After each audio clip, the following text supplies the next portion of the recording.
What's up, Southeast Michigan Podcast? On this week's episode, we're actually not going to be talking about Michigan sports, but another sports documentary.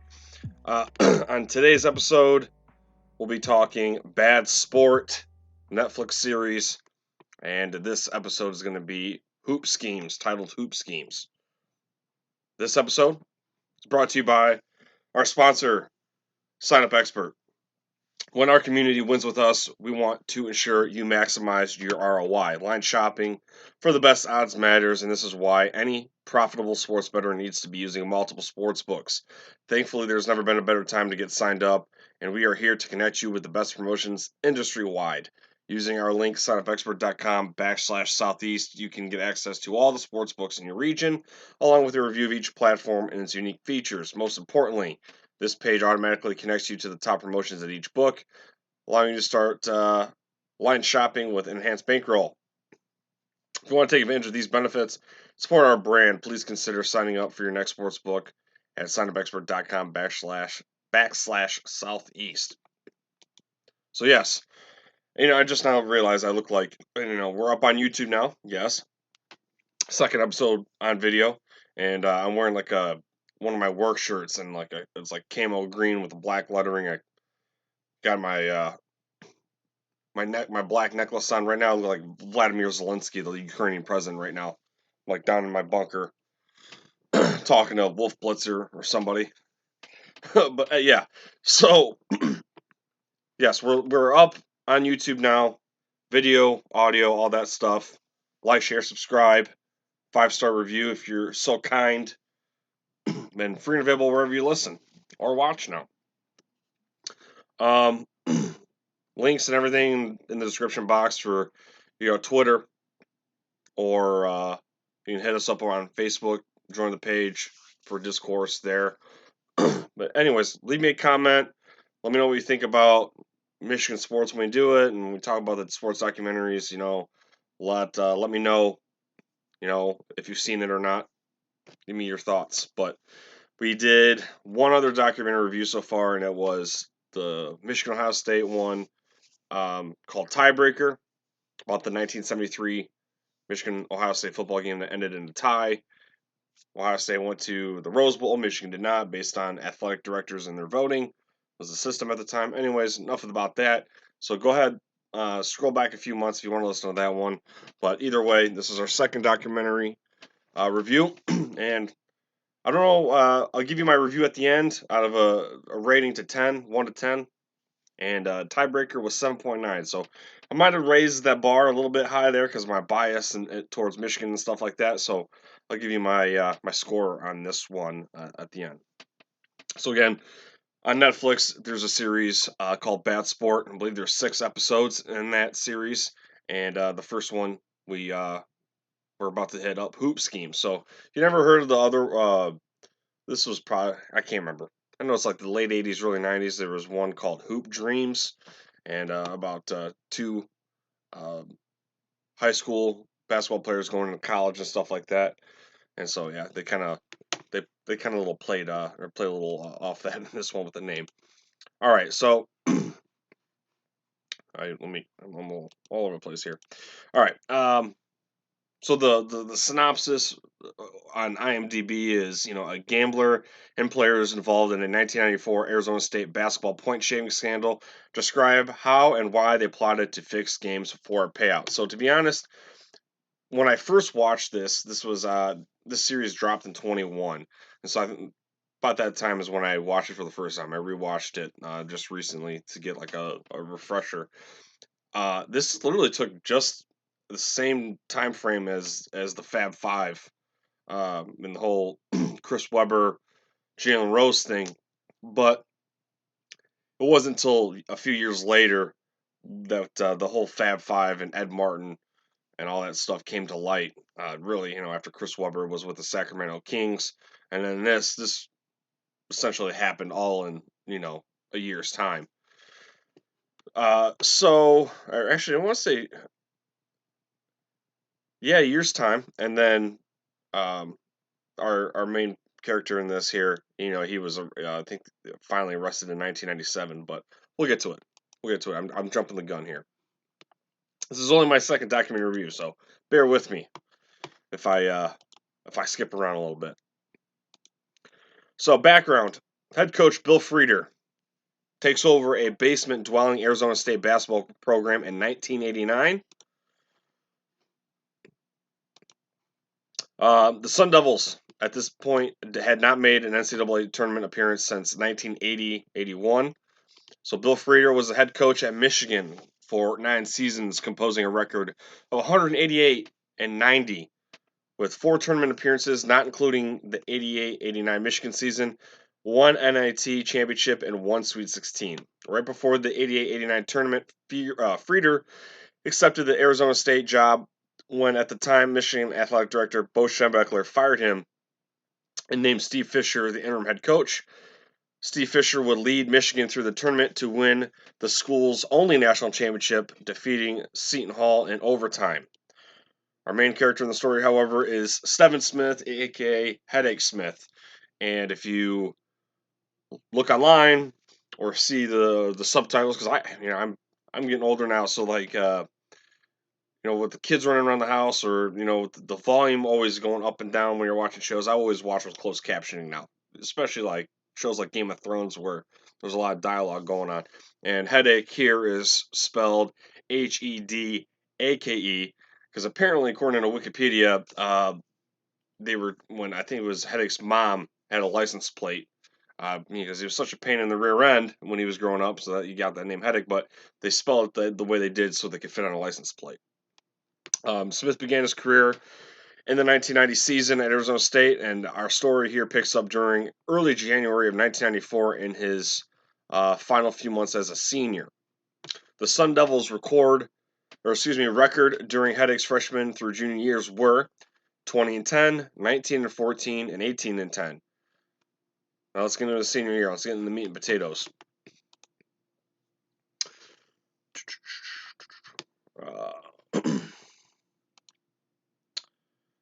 So, teammates Dwayne Fontana and Isaac Burton both, and real quick too before we go, I got to mention this. Spoiler alert. Spoiler alert. Spoilers will be dropped in this. I said that in the tiebreaker one. Essentially, like I said, it just kind of happens organically, but for the most part, we're going to go from start to finish of my notes of watching the whole thing to its entirety. So again, spoiler alert. If you don't want to be ruined on everything, whatever, but we're just going to go top to bottom, T to B here. All right, so yeah, teammates Dwayne Fontana and Isaac Burton make note of how difficult it was getting by his college kids. Fontana mentions that he was getting $130 a month allowance for food and amenities, and then this leads into Headache noting that he was, ready and confident for the possibility of the NBA in the future, and his relationship with a campus bookie named Benny Silman kind of took place. Really during his freshman year, he knew of Benny Silman, but started to build more of a relationship as time went on, especially his senior year. So next, we were introduced to Joe Gagliano, who was trading bond futures in Chicago in his early 20s.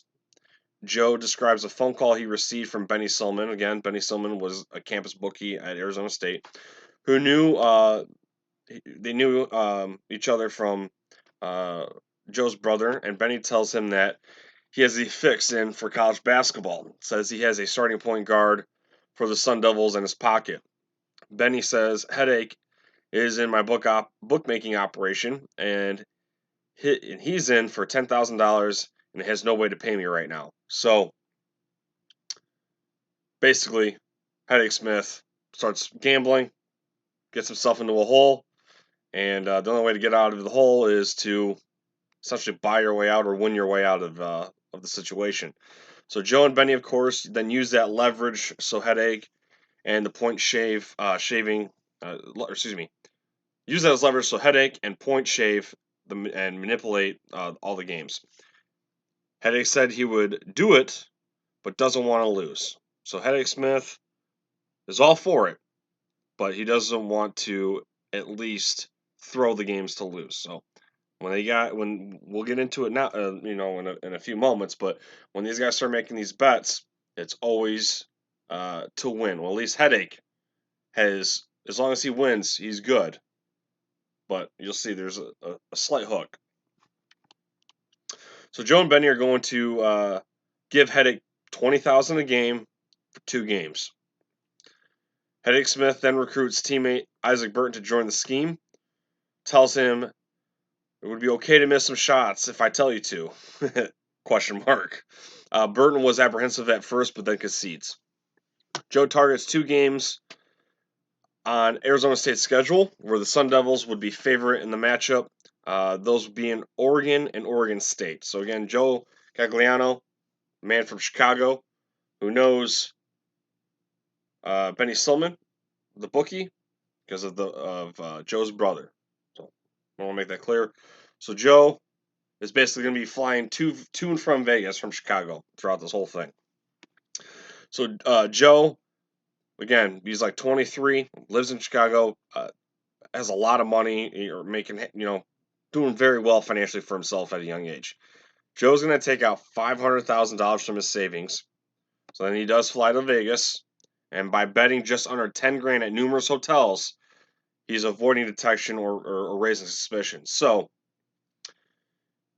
when you go, I don't know how it is now, but the way he talks about, the way Joe talks about in the documentary, is when you go to a casino or sports book and you bet down 10 grand or more, there's like a form or a piece of paperwork called CTR, which basically it's like on file that you put it down 10,000 or more. So in this case, he's going to each of these casinos and laying down 9,900.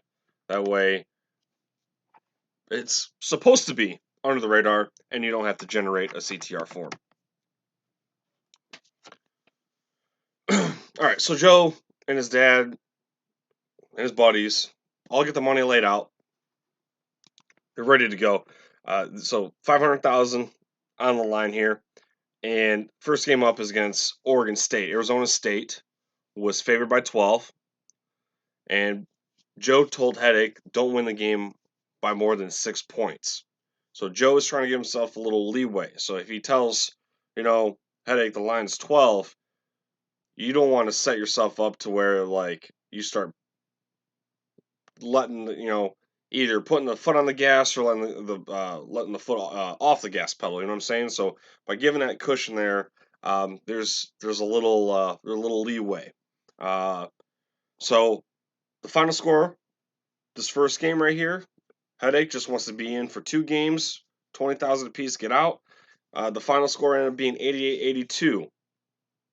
So they hit the 6 point magic number, and then Joe hits for 1.1 million. So doubles his money, and so far so good.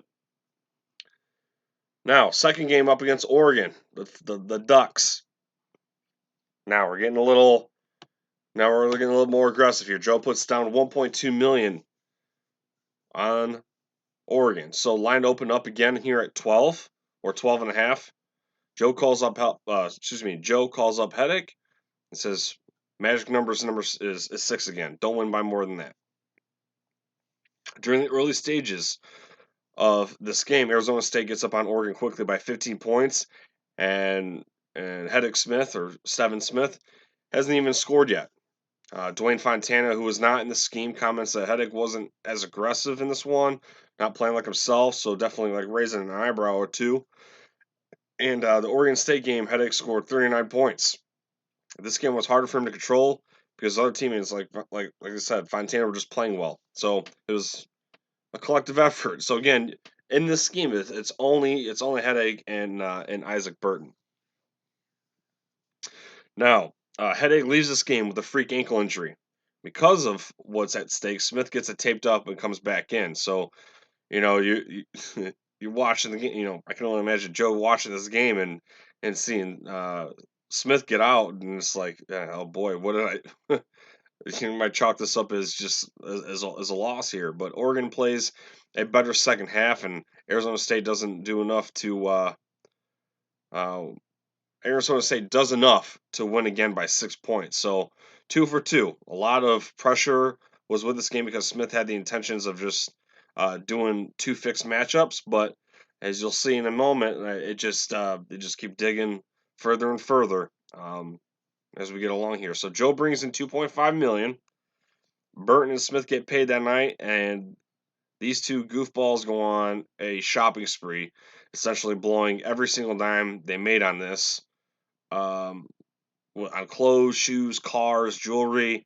I think was it Headache Smith, bought a I forget the name of the vehicle, but it was a GMC. Was it a Typhoon or something? It was a SUV that I never heard of before until I watched this.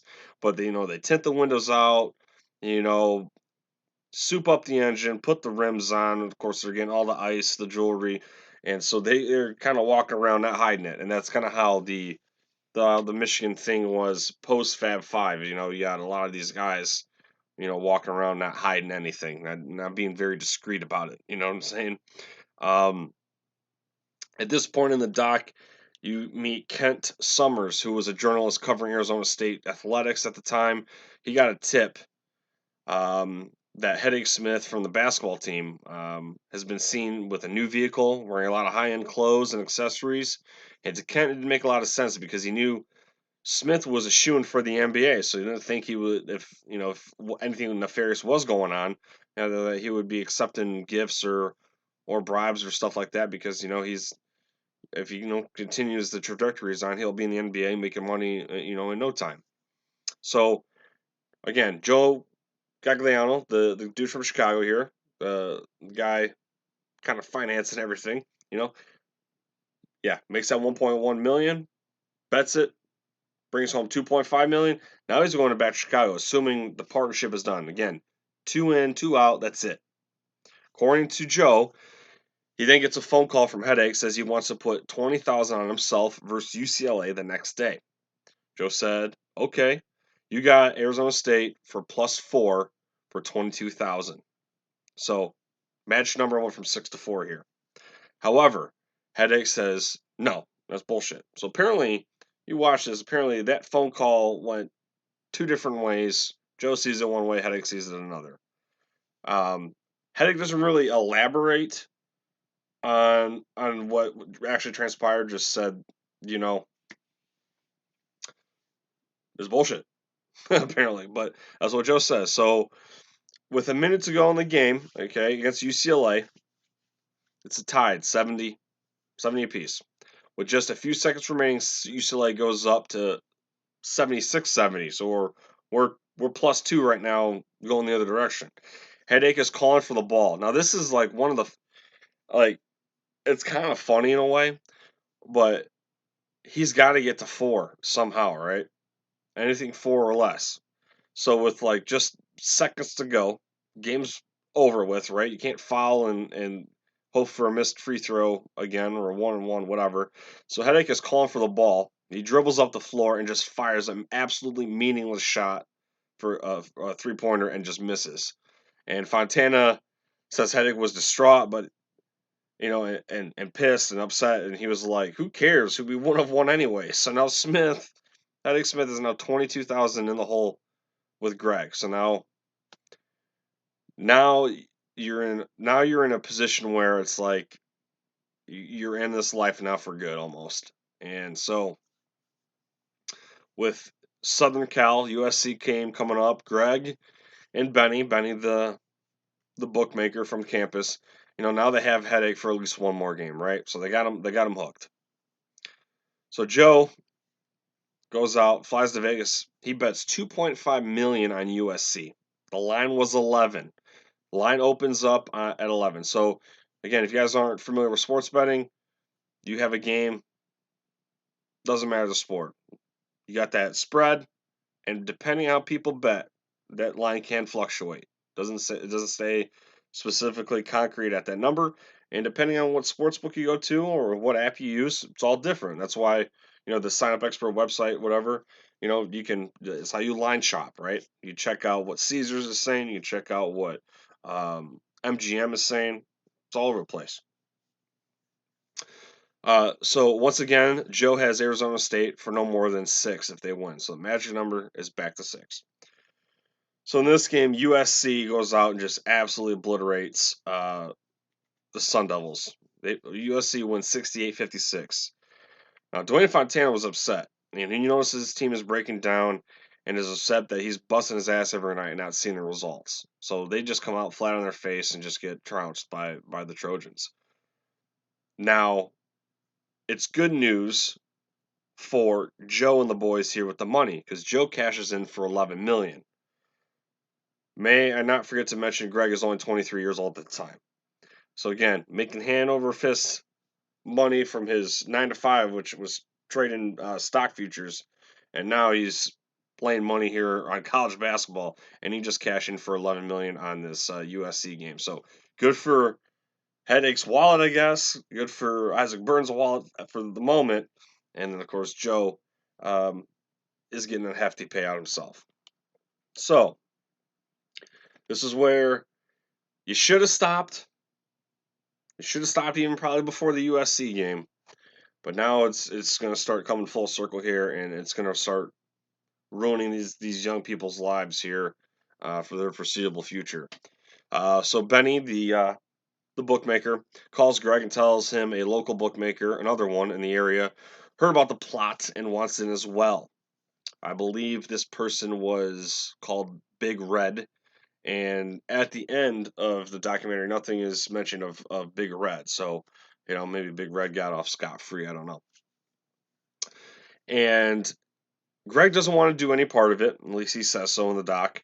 But if Benny gets caught, he knows he's screwed. So he feels like he might as well get in on it and feel at ease knowing, how it's being done, how it's being handled. So you're just kind of, Greg feels at this point, I'm just gonna have to.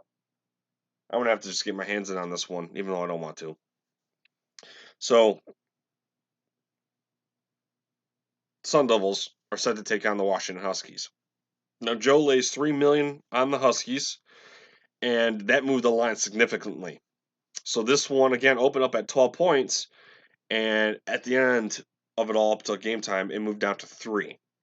And while he's going from casino to casino betting all this, he had put most of his money on when the line was at 7, so it had fluctuated. So he's not guaranteed to win everything back at one line number. It depends on the time that he walked in and placed it. So at this point, we were introduced to Joe Lodge, a former assistant district attorney of Arizona, and he notes that a typical line moves 10 times before a game takes place. This Arizona State versus Washington game, the line moved 44 times. So the authorities took note of that. Now, doesn't really go into in depth of how Big Red was, but he's got his ring, his source of people, so a lot of money was moved around on this. Now the USC one, I believe it was the USC one. Greg felt somewhat at ease because that was Super Bowl weekend, and there's a lot of big money getting played around. Obviously, a lot of people bet on the Super Bowl, so that much money around wasn't raising enough eyebrows. But here, when you're laying down this on a game that's kind of, I'll say it, about this point, I mean, we're at the end of February now, you know what I mean? But it's just not Super Bowl weekend, so big betting on a almost kind of meaningless game to most is going to obviously raise caution, raise concern, eyebrows, whatever. So for this Washington game, Isaac Burns said Headache didn't mention anything to him about this one. So going in, Headache Smith's the only one who knows that the scheme's still on. He's the only one involved or acting upon it. So again, as far as Burton concerned, he thought Smith was not point shaving heading into this game. So Joe's magic number isn't 6 this time; it's 3. So Joe heads to his room while Washington was up by double digits in the first half. Falls asleep during it. Okay, and mind you, this is 1994, so you don't have cell phones where you just whip it out and look at your scores, right? So he wakes up a few hours later, heads down to the sports book, feeling moderately confident because moderately confident he hit his bet because of the state of the game when he conked out. Like, up by double digits, Arizona State looks flat again. They just don't look great. Fontana, Burton, and Smith note that Coach Bill Frieder rips him an absolute new asshole in the locker room during halftime. And Frieder tells them that the FBI is looking into this team, and this game is under investigation. Anybody have anything to do with it, they better let me know now. So, kind of made everybody nervous. And the final of the game, Washington 55, Arizona State 73. 18-point W. Joe loses $3 million. So, that Monday, the news coverage was all over the baffling sports betting that took place on the game. Newspaper clippings, art, everything, all over the news. So to put this all behind him mentally, Headache Smith said that he withdrew from all his classes, didn't graduate, basically try to just kind of run from it all. Now the FBI, the authorities are already looking into this, so it was just a matter of time. It didn't matter, what happened. It was just really just too many alarm bells going off. So Headache, felt that him being the highest scorer in Arizona State history and being a male athlete of the year, that he was going to be drafted. Now again, before all this, he was, like I said, a lot of people thought he was going to be shooing to the NBA. And when teams, NFL, NBA, MLB, when they go out and draft people, obviously they're going to do their homework on you. They're going to do as much research as humanly possible because they're investing all their resources, millions of dollars into you.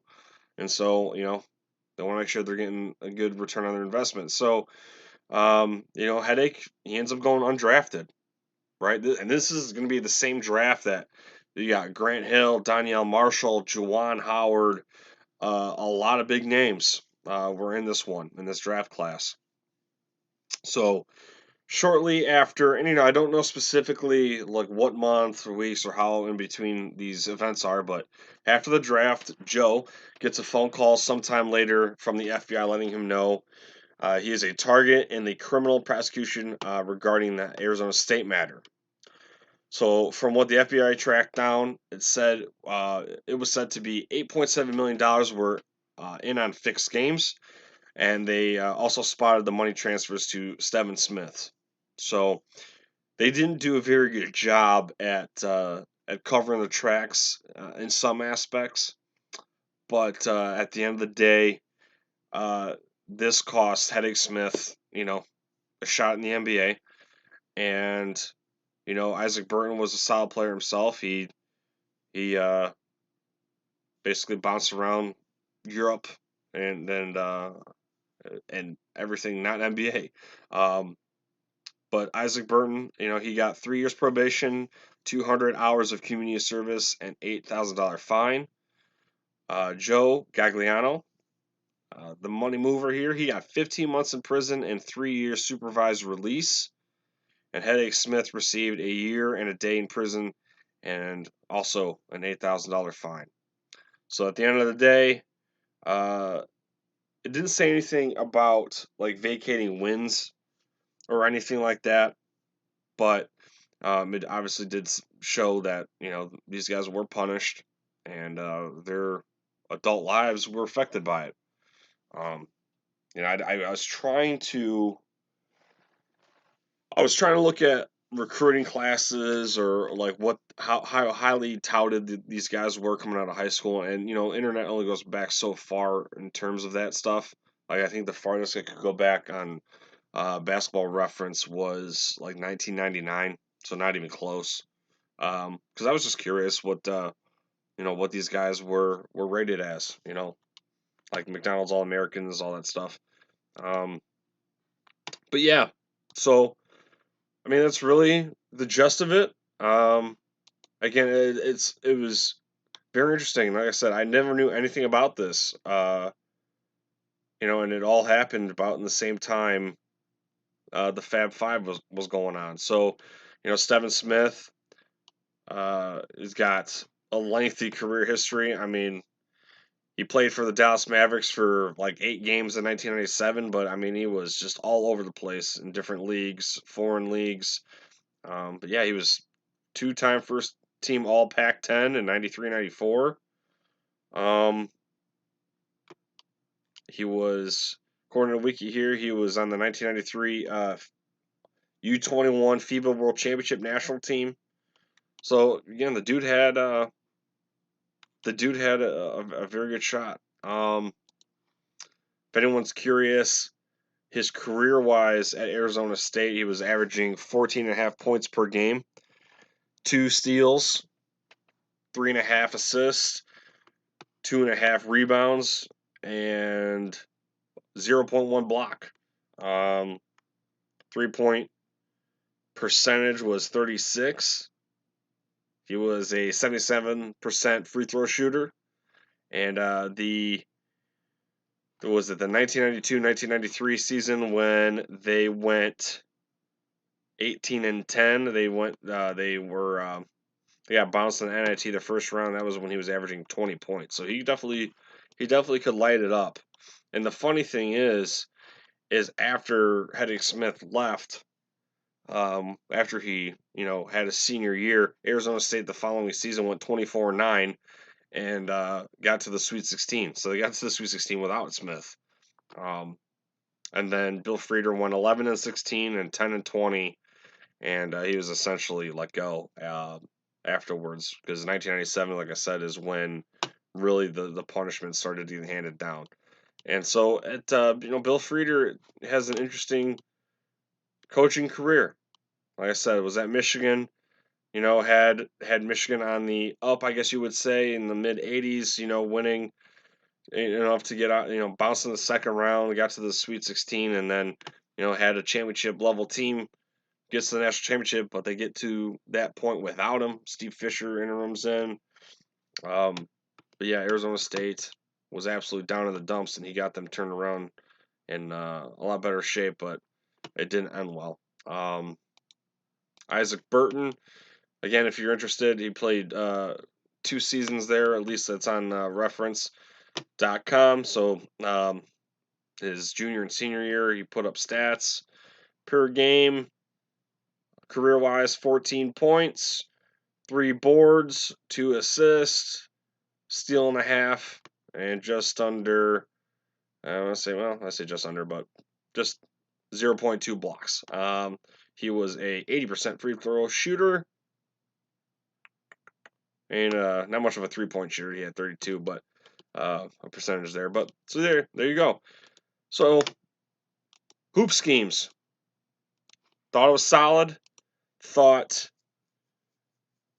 it was a nice kickoff of this Bad Sports series on Netflix. Like I said, there's 6 in total, and I would not be surprised. I don't have a schedule about doing another Bad Sport episode, but it's going to happen eventually.